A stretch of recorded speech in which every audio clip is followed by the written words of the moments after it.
looking at them, I said, hey, how come, hey, this is like June. Well, how come nobody told me? How come nobody said anything? How come, you know?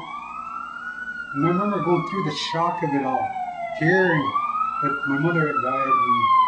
And I remember going into this state of mind. I remember, like, keep on saying I remember, but that is exactly what happened. I remember sitting across from Mr. and Mrs. Miller, and they're telling me my mother had died. And to think, by that time I had been through training schools and other institutions and court cases, and I had become a real rebel by then. I had been set in my ways a bit. I remember looking at them and not crying. And I remember from that point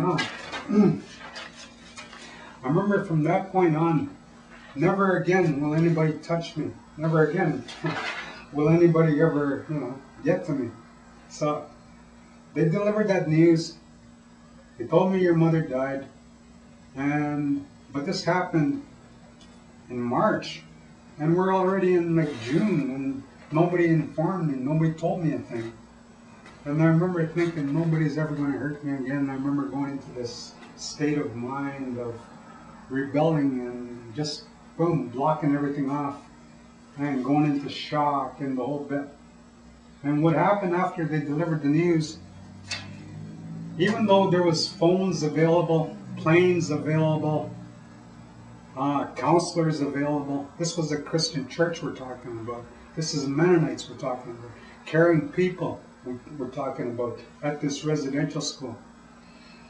But all I remember of that experience, being told, being informed of my mother's death, is, well, your mother died a while back. That was it. I got no counseling. I got no phone call. I got no letter. I got no comforting words. I got nobody to, you know. That's all I remember, being like, boom, back in school next day. As if everything's okay now, you know, your mother's dead, so go back to school, you know. And I did go back to school. I finished that term. I finished that school year. But after I had learned of my mother's death, all I ever wanted to do was go home and find out what happened.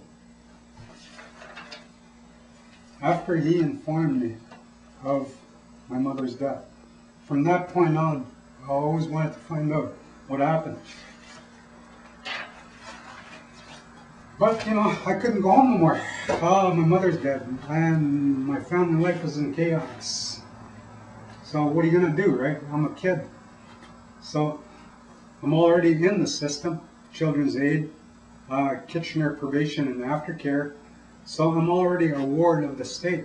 So what do? They put me into another home. But this one's based in Keewatin, Ontario, just outside of Kenora. But I keep on bugging them. I said, hey man, I want to go home. I want to go, you know, my mother's dead. My mother died. So I'd like to go home and visit, at least let me go visit, you know. So they said, okay, go home. We'll arrange a ride. We'll arrange for you to go home. So I did go home. I went to Central Pad, Ontario, from Kenora. Like I said, from the Poplar Hill Residential School. From here, they put me into Kenora, Keewatin. And then I requested that I go home. To go find out, you know, or at least to go home, just to be with family. But when I got home, everything is still in chaos. Like my grandmother, my uncles, my relatives, they're all still drinking, you know, alcoholics. Alcoholism is a process, you know, and if you don't treat it, well, it just keeps on going on and on and on until you get into that chronic stage. But like I said, with my mother's death, gave me more reason to drink, you know. So by the time I got home, by the time the home that I was in let me go home, and probation and aftercare, they let me go home. I got to Central Pad, Ontario, back into Central Pad, Ontario, I wanted to find out what exactly happened to my mother. But when I got there, like I said, everybody's drinking. Everything's still a mining town, and you know the bars are still full. Lots of fights. And the first thing I did when I got home, even though I was a kid, I remember the first thing they did was give me a can of beer, and you know I joined the party, right?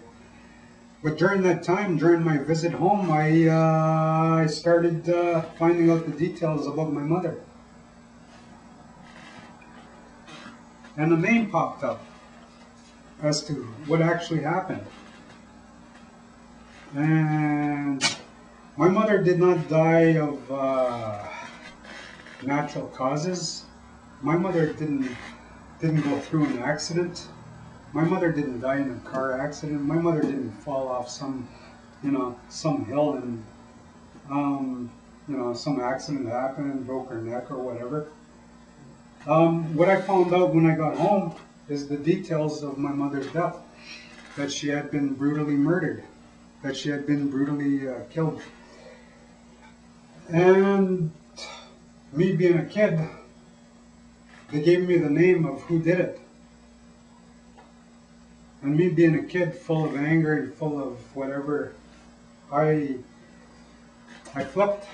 And the guy was still around. He was there. He was still partying. He was still living in Central Pat.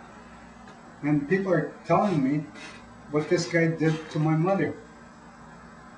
And since I was a kid and I'm drinking, I automatically went after the guy. But he just pushed me off, and people had kicked me out of the party and stuff like that. And I couldn't do nothing. I'm just a kid. And so what I do is I just keep on drinking and running, and running with the crowd and whatever else we have to do to survive. And then we got into the winter months when I was back home. They let me go home in June or July and August, September. But winter set in. And what happened is, the guy that killed my mother is still in this small town. He's still around. He's as if nothing happened. People are acting like, as if party's still going on and people are drinking, and this guy's still there. And I couldn't understand him. I'm just a kid. But eventually, like I said, we kept on drinking. And there was one day that me and my cousin Gordy and my friend Dougie Thomas, we went down to Pickle Lake, Ontario, which is just 2 miles apart from Central Pat. We went down the back road. We went down and up the hill. There's a party spot in Pickle Lake. And who do we bump into? The guy that killed my mother.